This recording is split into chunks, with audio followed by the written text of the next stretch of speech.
Oke, baik. Assalamualaikum warahmatullahi wabarakatuh. Selamat sore semuanya. Di sini saya sebagai moderator dari Yanti Sampai Labi yang akan menjelaskan tentang gastritis. Oke. Oke, dipersilahkan buat Yanti Sampai Labi untuk menyampaikan materinya. Baik, terima kasih kepada moderator dan terima kasih untuk semua yang sudah hadir di dalam Zoom meeting hari ini yang diadakan oleh Akademi Keperawatan Bina Insan. Oke, next.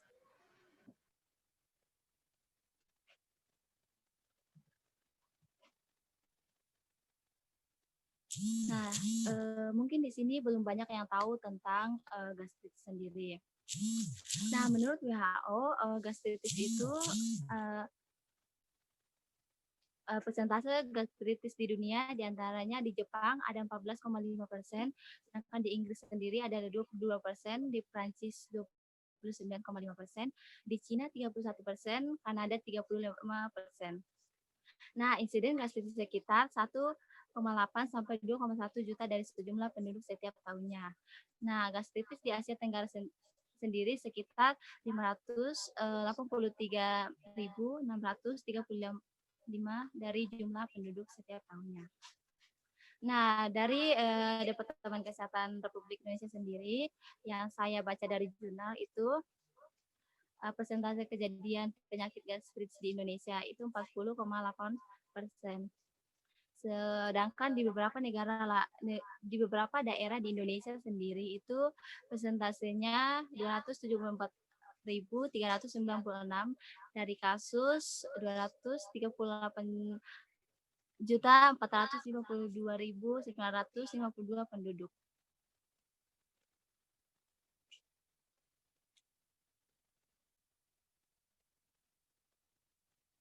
Nah, gastritis itu merupakan suatu keadaan peradangan atau pendarahan mukosa lambung yang bersifat akut atau kronis.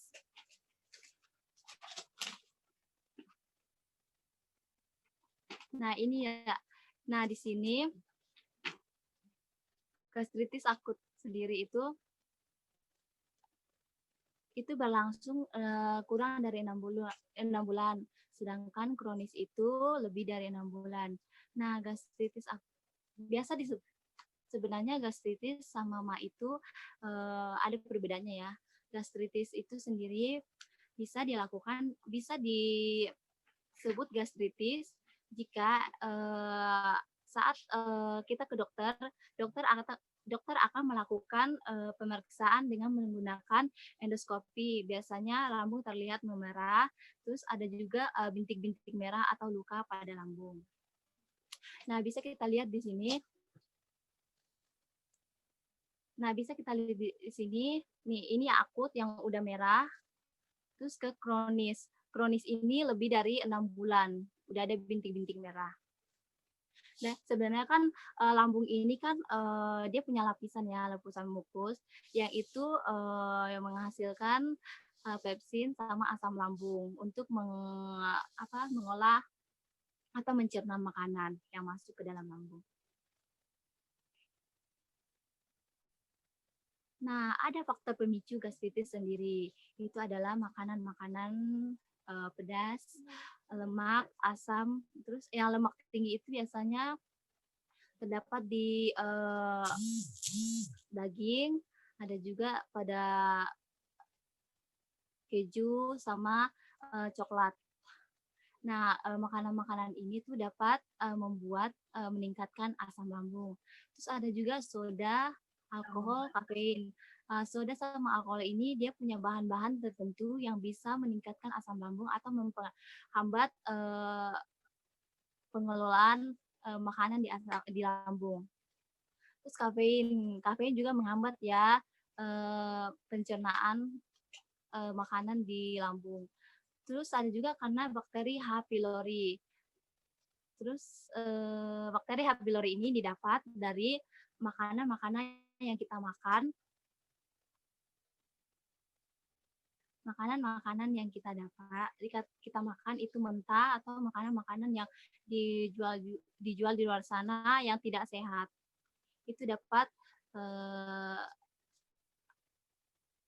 itu mempunyai itu banyak ya banyak ya bakteri-bakteri yang ada di makanan-makanan yang tidak diolah dengan baik. Terus ada juga karena stres sama merokok. Stres sendiri ini tuh bukan cuma dapat memicu gastritis, tapi juga banyak penyakit lainnya yang dapat disebabkan oleh stres. Jadi diusahakan untuk kita para pendengar hari ini untuk bisa mengontrol stres kita. Terus karena perokok, apalagi perokok aktif ya, ini juga dapat membuat mengakibatkan gastritis atau nyeri pada lambung. Nah, ada juga karena terlalu sering mengonsumsi obat-obat nyeri seperti obat aspirin, ibuprofen, sama paracetamol. Juga karena penyakit autoimun, penyakit yang menyerang imun, dia nggak tahu ini imun yang baik apa jahat, dia serang aja. Itu adalah penyakit autoimun. Tanda dan gejala gastritis sendiri itu mulai dari yang ringan sampai yang berat. Yang ringan itu seperti mual, cegukan, perut kembung, terus hilang nafsu makan, cepat merasa kenyang, terus nyeri yang ringan, sampai yang nyeri yang berat seperti ada muntah sampai muntah darah, terus juga karena buang air besar atau buang dengan tinja berwarna hitam. Terus nyeri yang terasa perih di bagian ulu hati. Nah, kenapa sih bisa menyebabkan itu karena makanan-makanan juga pola hidup yang tidak baik yang sudah saya jelaskan juga di atas ya. Nah, kenapa yang kalau orang gastritis ini kenapa tinjanya warna hitam? Karena pendarahan di lambungnya ini terus tercampur dengan asam lambung hingga tinjanya warna hitam.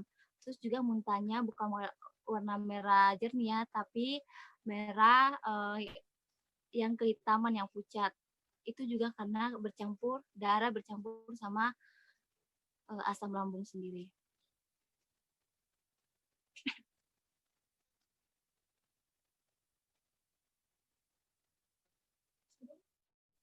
Next.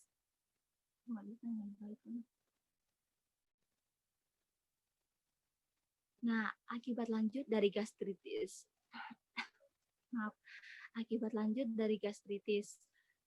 Kan dari tadi ada akut ke kronis. Nah, kalau tidak ditangani akan mengalami pendarahan di lambung hingga lambungnya seperti yang digambar ya, berlubang. Terus lanjut ke akan mengalami tukak lambung dan sampai ke kanker lambung. Ini dapat mematikan ya guys.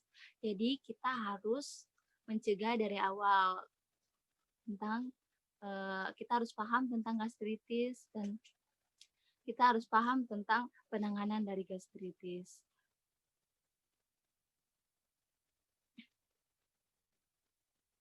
Nah, pencegahan gastritis. Pencegahan gastritis sendiri itu kita dianjurkan untuk mengatur pola makan. Terus menghindari alkohol yang sudah dijelaskan di atas tadi, sama yang dapat meningkatkan asam lambung, menghindari stres, rajin olahraga ringan yang dianjurkan itu lari pagi dan juga senam-senam ringan, juga bisa bersepeda. Terus makanan-makanan yang merangsang lambung seperti asam, pedas, berlemak itu juga dihindari.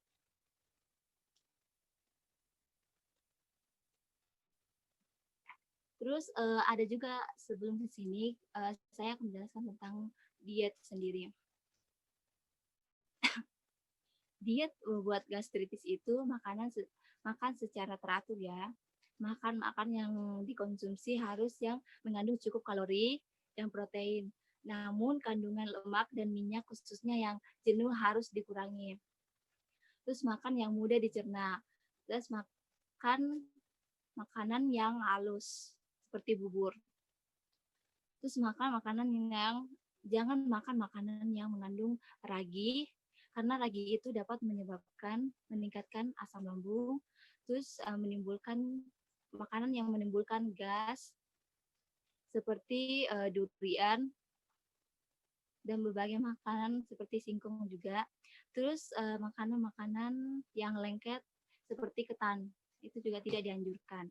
Nah, tujuan dari dietnya itu sendiri itu dapat menghilangkan gejala penyakit, terus memperbaiki kebiasaan si pasien sendiri, terus menetralisir asam pada lambung, terus mengurangi gerakan peristatik usus.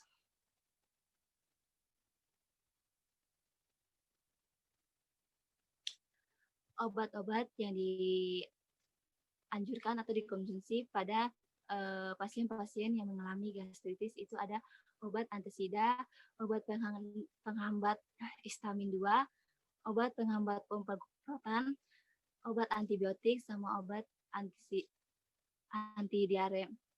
Nah, obat-obat ini bisa didapatkan jika kita konsul ke dokter. Kita tidak boleh minum obat-obat ini kalau kita belum konsul ke dokter. Terus ada komplementer.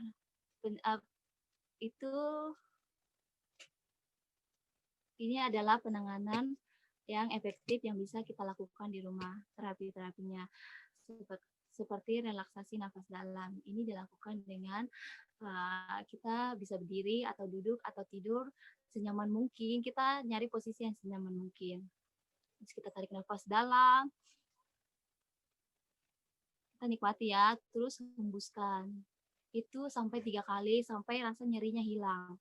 Terus ada teknik kompres hangat. Ini di sini digambar itu ada memakai buli-buli. Bisa juga menggunakan handuk yang direndam direndam di air hangat, terus ditempelkan ke perut. Bisa juga menggunakan botol jika tidak ada handuk sama buli-buli. Terus juga teknik relaksasi genggam jari. Ini dilakukan agar merasa hangat dan memikirkan hal-hal yang positif juga. Itu dapat meringankan rasa nyeri.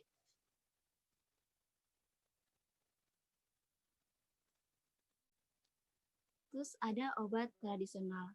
Obat tradisional ini kita lihat di sini ada ambil 1 kunyit, terus dikupas, diparut, terus kasih air sedikit, terus diperas, ambil sarinya, kemudian airnya diminum pagi dan sore.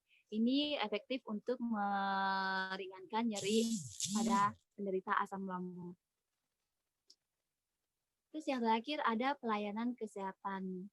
Nah, pelayanan kesehatan ini udah banyak ya yang kita jumpai.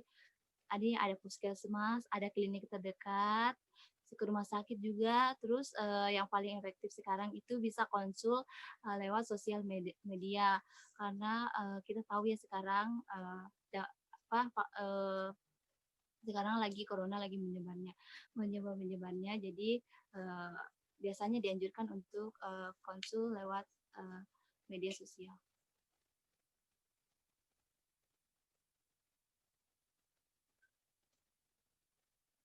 Oke, sekian dari saya. Saya serahkan pada moderator.